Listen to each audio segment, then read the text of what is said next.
माता वैष्णो देवी के सभी लाडले भक्तों को वैष्णो भक्त राजेश ब्लॉग की तरफ से जय माता दी।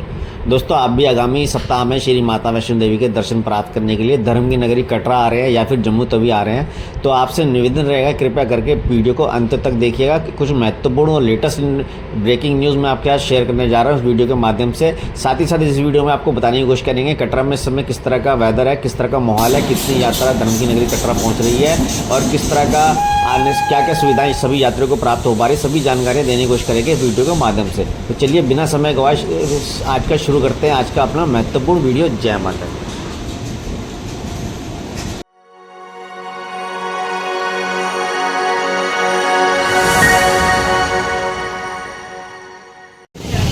दोस्तों, सबसे पहले दर्शन कीजिए श्री माता वैष्णो देवी के पवित्र पावन त्रिकुट पर्वत पे।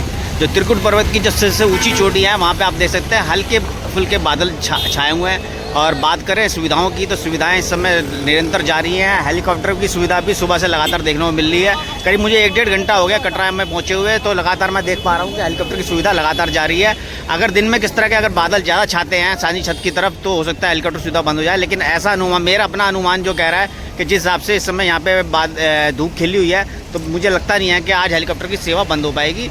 और घोड़ा पिट्ठू पालकी की जो सेवा है वो भी लगातार यात्रियों को निरंतर प्राप्त हो रही हैं। बात करें भीड़ की, तो भीड़ आज समय इस समय नॉर्मल रश बोला जाएगा, नॉर्मल से भी कम बोला जाएगा। आप देख सकते हो कुछ ज़्यादा भीड़ इस समय यहाँ पे कटरा चौक पे भी आपको देखने को नहीं मिल रही है। कम संख्या में यात्री ही इन दिनों माता वैष्णो देवी के दर्शनों के लिए आ रहे हैं। जो लोग आ रहे हैं उसमें से काफ़ी लोग यात्री जो है जो अमरनाथ बाबा के दर्शन करके आ रहे हैं, वो लोग भी यहाँ माता वैष्णो देवी के दर्शनों के लिए कटरा पहुँच रहे हैं। धूप इस समय काफ़ी तेज़ है, आप देख सकते हो। और मैंने भी इस समय कैप लगा रखी है, धूप में खड़ा होना मुश्किल हो रहा है, लेकिन फिर भी आप लोगों के लिए यहाँ पे खड़े होकर वीडियो शूट कर रहा हूँ। और वेदर की बात करें तो वेदर इस समय नॉर्मल बना रहेगा पूरे दिन।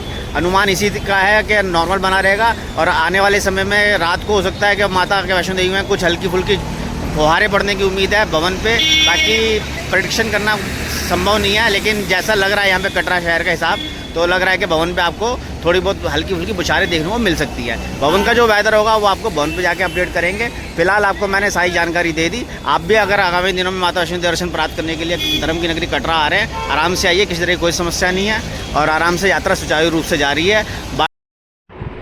बात करते हैं ये यात्रा मार्ग में मिलने वाली सुविधाओं की। यात्रा मार्ग में दोस्तों सभी तरह की सुविधाएं इस समय कंटिन्यू जारी हैं और जो घोड़ा पिट्ठू पालकी सुविधाएं लगातार यात्रियों को प्राप्त हो पा रही हैं। हेलीकॉप्टर की बात करें तो हेलीकॉप्टर भी सुबह से लगातार उड़ान भर रहे हैं और बीच बीच में जो अगर बादल छाते हैं तो उस समय हो सकता है हेलीकॉप्टर की सेवा रुक दिया है, लेकिन फिलहाल जो सुबह से है ना लगातार हेलीकॉप्टर की उड़ान जारी है। और ये सुविधाओं की जानकारी भी दे दी मैंने अपने वीडियो के माध्यम से। अब आपको लेके चलते हैं सीधा माता वैष्णो देवी के पवित्र भवन पे और वहाँ पे किस तरह का वेदर है, किस तरह का माहौल है, वो जानकारी देने की कोशिश करते हैं वीडियो के माध्यम से। जय माता दी। तो दोस्तों, सबसे पहले दर्शन प्राप्त कीजिए माता वैष्णो देवी के पवित्र पावन भवन के। आप दृश्य देख पा रहे हैं श्री माता वैष्णो देवी के पवित्र भवन पे। इस समय जो त्रिकुटा पर्वत है वहाँ पे इस समय हल्की हल्की धूप देखने को मिल रही है और कुछ इसी तरह का वेदर और इसी तरह का मौसम आने वाले समय में भी आपको माता वैष्णो देवी के भवन पे देखने को मिलेगा। हल्की हल्की धूप रहेगी और बीच बीच में बादलों की आवाजाही चालू रहेगी, जिससे कुछ हो सकता है शाम के समय हल्की हल्की बारिश और इस समय कुछ हल्की या मध्यम दर्जे की बारिश आप भी आपको देखने को मिले। बात करें यात्रियों की संख्या की, तो जिस तरह से कटरा पे यात्रियों की संख्या थी, कुछ इसी तरह से भवन पे भी इसी तरह का दृश्य देखने को मिल रहा है। भवन पे भी ज़्यादा यात्री माता वैष्णो दर्शन करने के लिए नहीं आए हैं और नॉर्मल सी संख्या यहाँ पे कही जाएगी। जब आप कतार में लगेंगे दर्शनों के लिए तो करीब 10 से 15 मिनट में, 20 मिनट में हद से ज़्यादा आपको वहाँ पे माता वैष्णो देवी पवित्र पिंडियों के दर्शन प्राप्त हो जाएंगे। सबसे पहले बात करें भवन में मिलने वाली सेवाओं की। जो सेवाओं की बात करें तो सबसे जो मुख्य सेवा है वो है रोपवे की सेवा, जो ज़्यादातर यात्री भैरवा जाने के लिए इस्तेमाल करते हैं। रोपवे की सेवा लगातार सुबह से निरंतर जारी है। रोपवे की सेवा में किसी तरह कोई रुकावट नहीं है। यात्री आराम से रोपवे की टिकट लेकर, जिनकी ऑनलाइन टिकट है उनको जल्दी से कतार में लगकर भैरवा की तरफ रवाना किया जा रहा है और जिनकी ऑफलाइन टिकट लेनी है उनको थोड़ी सी कतार लंबी ही देखने को मिलती है दुर्गा भवन के बेसमेंट में। वहाँ से अपनी कतार में आप टिकट लेकर भैरवा के जो मंदिर है वहाँ पर दर्शन करके पुनः वापस माता के भवन पहुँच सकते हैं। बात करें बैटरी सेवा की, तो बैटरी सेवा भी सुबह से निरंतर जारी है। और मार्ग की बात करें तो किसी तरह से जो तीनों यात्रा मार्ग है जहाँ से मुख्य तौर पर यात्रा चलती है, ताराकोट मार्ग, हिमकोटी मार्ग और नया जो रास्ता वाला मार्ग है, साथ ही साथ सानिशद मार्ग, चारों के चारों यात्रा मार्ग खुले हुए हैं। किसी तरह की कोई परेशानी नहीं है। आप आराम से आइए, माता के दर्शन प्राप्त कीजिए। वेदर नॉर्मल रहने वाला है, कोई ज़्यादा ठंड भी नहीं रहेगी, ना ही ज़्यादा गर्मी रहेगी। आराम से आए, खुशनुमा वेदर में माता वैष्णो देवी दर्शन प्राप्त कीजिए। तो चलिए अब चलते हैं आपको और एक और महत्वपूर्ण और ब्रेकिंग न्यूज़ आपके साथ शेयर करते हैं अगले वीडियो क्लिप में। जय माता दी। तो दोस्तों अब बात करते हैं भारतीय रेलवे द्वारा जो माता वैष्णो देवी आने वाले श्रद्धालुओं के लिए जो नई खुशखबरियाँ अनाउंस की गई हैं, जो अपने आप में बेहद बड़ी खुशखबरियाँ हैं, उनको उसके बारे में जानने की कोशिश करते हैं। सबसे पहले बात करेंगे अजमेर से लेकर जम्मू तवी तक आने वाली जो वर्तमान समय में पूजा एक्सप्रेस है, जो अभी फिलहाल जम्मू तवी आके समाप्त हो जाती है। इस ट्रेन को आने वाले समय में कटरा तक चलाया जाएगा, जिसके लिए ऑफिशियली नॉर्दर्न रेलवे ने जम्मू डिवीज़न और साथ साथ फिरोजपुर डिवीज़न को इस चीज़ के बाबत जानकारी मांगी है और समय सारणी मांगी है कि किस तरह इस ट्रेन को आगे कटरा तक एक्सटेंड किया जाएगा, और उसकी समय सारणी, डिटेल समय सारणी की उनसे डिमांड की है। और आने वाले समय में यह ट्रेन जो अभी जम्मू तवी समाप्त हो जाती थी, अब सीधा आपको कटरा की तरफ लेके जाएगी और कटरा से ही बनकर ये ट्रेन आगे अजमेर के लिए रवाना होगी। महत्वपूर्ण खुशखबरी थी, और जो राजस्थान के रास्ते माता वैष्णो देवी दर्शन प्राप्त करने वाले श्रद्धालु हैं, उनको बहुत बड़ी सुविधा इस ट्रेन के द्वारा मिलने जा रही है। पहले इस ट्रेन से आपको जम्मू उतरना पड़ता था, जम्मू से फिर आपको कटरा के लिए दोबारा बस पकड़नी पड़ती थी, जो काफ़ी असुविधाजनक हो जाता था माता वैष्णो देवी वाले श्रद्धालुओं को।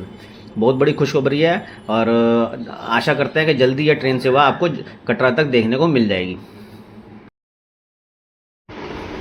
दूसरी जो महत्वपूर्ण घोषणा रेलवे द्वारा की गई है, वो भी एक बड़ी खुशखबरी है, खासकर पंजाब के लोगों के लिए, और पंजाब से जम्मू के बीच में जिन लोगों का आवागमन रहता है। साथ ही साथ पंजाब से जो माता वैष्णो देवी दर्शन प्राप्त करने के लिए जो श्रद्धालु पंजाब से श्री माता वैष्णो देवी कटरा आना चाहते हैं, उनके लिए भी एक बहुत बड़ी खुशखबरी है, क्योंकि रेलवे ने अब अमृतसर से लेकर कटरा के बीच में एक नई वंदे भारत चलाने का फैसला किया है। इस वंदे भारत को पूरा संभावना है कि कल प्रधानमंत्री नरेंद्र मोदी जी कल 10 तारीख को झंडी दिखाकर, वर्चुअली हरी झंडी दिखाकर कटरा के लिए रवाना करेंगे। कटरा से इस ट्रेन के चलने का समय रहेगा सुबह 6:40 पे कटरा से चलेगी, और दोपहर के 12:20 पे आपको अमृतसर पहुंचा देगी, और वापसी में यही ट्रेन शाम को 4:25 पे अमृतसर से रवाना होगी, और रात के 10 बजे के करीब आपको वापस श्री माता वैष्णो देवी की पवित्र नगरी कटरा यह ट्रेन आपको अपने गंतव्य तक पहुंचा देगी। बहुत बड़ी सुविधा होगी इस मार्ग पे जो यात्रा करने वाले जो लोग हैं, और साथ ही साथ माता वैष्णो देवी के श्रद्धालुओं को भी बहुत बड़ी सुविधा इस ट्रेन के माध्यम से होने जा रही है, क्योंकि इसी ट्रेन के जो मुख्य स्टॉपेज बनाए गए हैं वो है जलंधर, व्यास जी, साथ ही साथ पठानकोट, कठुआ, उधमपुर, जम्मू होते हुए ये माता वैष्णो देवी के पवित्र नगरी कटरा आपको आराम से पहुंचा देगी। तो ये थी महत्वपूर्ण जानकारियां और महत्वपूर्ण जो लेटेस्ट न्यूज़ है वो मैंने आपको प्रदान कर दी। साथ ही साथ माता वैष्णो देवी किस तरह का वेदर और सारी जो लेटेस्ट अपडेट थे वो मैंने इस वीडियो के माध्यम से देने की कोशिश की है। आपसे मेरा निवेदन है, कृपया करके वीडियो को लाइक करें, और ये जो महत्वपूर्ण जानकारियाँ आने वाले श्रद्धालुओं को अवश्य शेयर करें, ताकि उसको भी श्रद्धालुओं का कि इस जानकारियों का फ़ायदा प्राप्त हो सके।